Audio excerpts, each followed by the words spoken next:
Hi, this is Delia McCormick with Washington Fine Properties. My partners, John Gregory, James Gregory, and I would like to welcome you back to our YouTube channel on real estate matters in the Washington, D.C. metropolitan area. Our topic today is first-time homebuyers and the 4 mistakes that first-time homebuyers often make.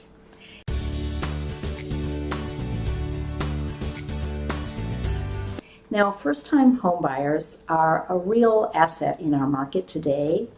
The National Association of Realtors has just come out with a report showing that first-time homebuyers made up 34% of all sales in the month of September nationally. So these are some things to avoid. Number 1 is not being pre-qualified by a lender.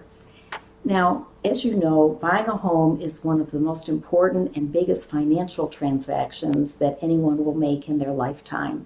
So it's very important to understand the numbers going into the transaction. And a good lender will be able to tell you how much house you can afford and what the impact is going to be on your budget monthly from that purchase. So it's very important to do that first. Talk to a lender, know your numbers before you start looking at homes. The second mistake homebuyers will make is waiting too long to make an offer.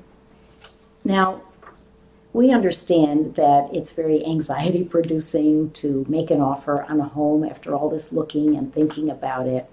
But the fact is that the good houses actually go very quickly. So there's a point at which you need to take action and be decisive and put your offer in. So when you do see a house that you really like, get in touch with your agent and go ahead and make that offer so you can actually get the home. So point number 3 is making too low an offer. And let me explain that in this era of the internet and the multiple listings, because of the exposure that houses are getting and how many buyers are out there looking at the house, most houses will actually sell for fair market value or very close to that.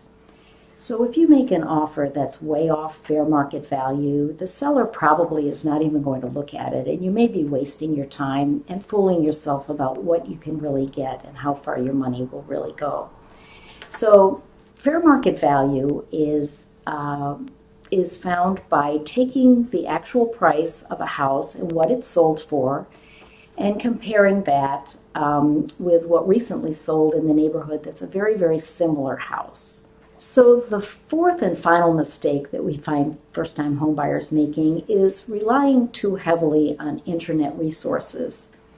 Now, let me say that the internet is a very valuable source of information for most homebuyers and all of us in this era. And 95% of all homebuyers will start the process by looking on the internet. Now, as we all know, there are internet providers such as Zillow that will give estimates of the value of a house. We also know in our marketplace that these values can be wrong by up to 15% sometimes on either side, 15% too low, 15% too high. So the value of using a good real estate agent is that that agent has actually been in the houses that are comparables for the house that you're considering buying. So we're looking at things like what side of the street is it on? What school district is it in? Has the kitchen been updated?